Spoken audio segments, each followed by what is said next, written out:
Hi guys, so I'm in my driveway right now getting ready to take CeeCee out on a 2-day adventure. I have no idea, a couple days. Might come home tonight. It all depends on how things go with no campgrounds are open, and that never bothers me. I'll stay either at a truck stop or a Walmart. We'll figure it out as we go along. But I thought this would be a great opportunity to give you a little inside tour of CeeCee because I've just pretty much finished getting her ready, and once the girls bring their crap in here, obviously it's not gonna look as nice as it does right now. And still, their bed area I haven't touched, so it's left from a recent parade that we participated in for a friend. So I'm going to switch the camera around here. Hopefully I can make that go smoothly. Alright, welcome to CeeCee. Cricket is inside, my dog. Yep, there you are. Hello, girl. She's going to help us with the tour, probably not. So this is inside my happy traveling home. Up there is obviously where we sit to drive. We have a curtain that goes up there at night so nobody can see in. And up above here is one of my daughter's beds, still filled with balloons from the parade that we participated in, so we'll happily pop those today. I'm just going to give you a little bit of a pan of the inside here. And that brings us back around to the door in my driveway and what I like to call John's chair, because that's where he typically sat. So when you come in from the camper, there's a chair right there, and I have my lovely lamp that's almost always on when we're parked. The couch folds out into an air mattress bed that can sleep 2 adults uncomfortably, a couple of kids comfortably. Usually that's where my daughter Anna will stay, or Alicia when they come to stay with us.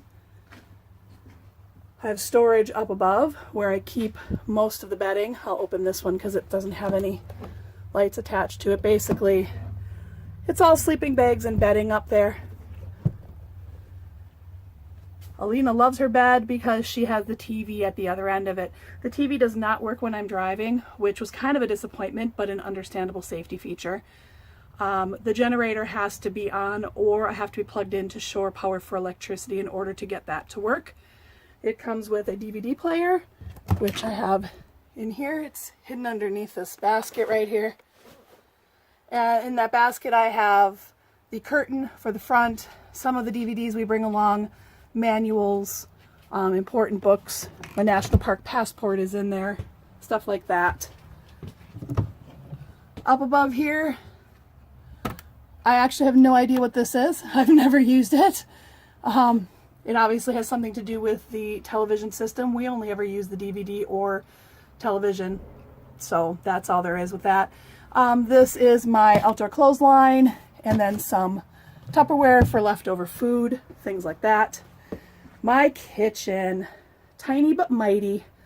I do have this table that folds up to give me a little extra space. I don't use it that often. I do have a double-sided sink. The little side I use for washing, the bigger side I use for drying. Up above here I have my spices. Back up in that corner, in that brown container, all my spices. My tea selection is in the middle, extra water cups, my coffee maker, coffee, glasses, and behind that is a bunch of extra junk that I need for cooking that I can't remember what's in there because I haven't looked.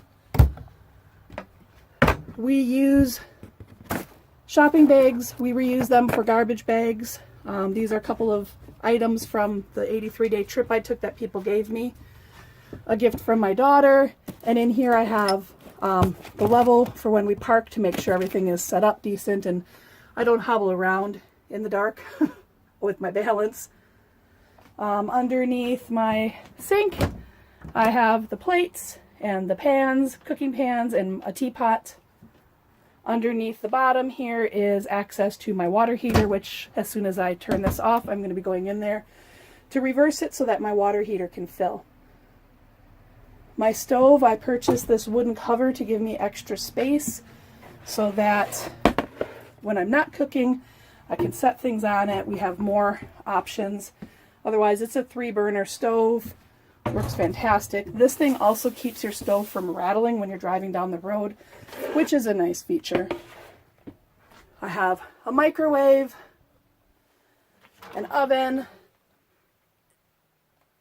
with cookie sheets in there, my dog food dishes, and this is my fridge and freezer, which right now is very stocked just for a couple of days. Nothing major in there. Alcohol has not gone in there yet, so I'm going to need to bring that out. Up above the fridge is my game bucket. I have a lot of space here. I usually put paper towel, things like that on the side. And that brings us to the table. Now the table can fold down into a bed, and I've done that a few times when we really had a lot of people camping with us. I don't like to do it. It's a pain in the butt. I purchased this RV with the intent that I would never have to do that. There is storage underneath these. I do not have the slide outs. I wish I did. So in order to access that storage, I have to pull the cushions out, lift the seat, the top of the seat, which is plywood, and dig around in there. This is my pantry. My pantry is only accessible when the slide is out. Right now you see the slide is out. This whole area, the dinette and the couch, all of that pulls in when I drive. And right now it is extended out. When it's pulled in, it comes to about here. I know that because it rubs against the pantry. But inside here is our pantry items. It's just stocked for a weekend away. No big deal. Here is my control panel. This is where I can keep track of how much gray water I have in my tank, how much black water I have in my tank. It's actually empty, but I get a false read like almost everybody. How much water is in my fresh tank. I'll be filling that in a bit. My battery charge, and how much gas I have for propane for cooking. This is the starter for my generator. This tells me how many hours my generator has run, and it notifies me when I need to do oil changes. This is the slide extender and retractor. Just push the buttons and the slide comes in and out. I have tank heaters so that when I am out in colder weather, I can turn on my black tank heater and my gray tank heater, and I have less of a chance of things freezing up.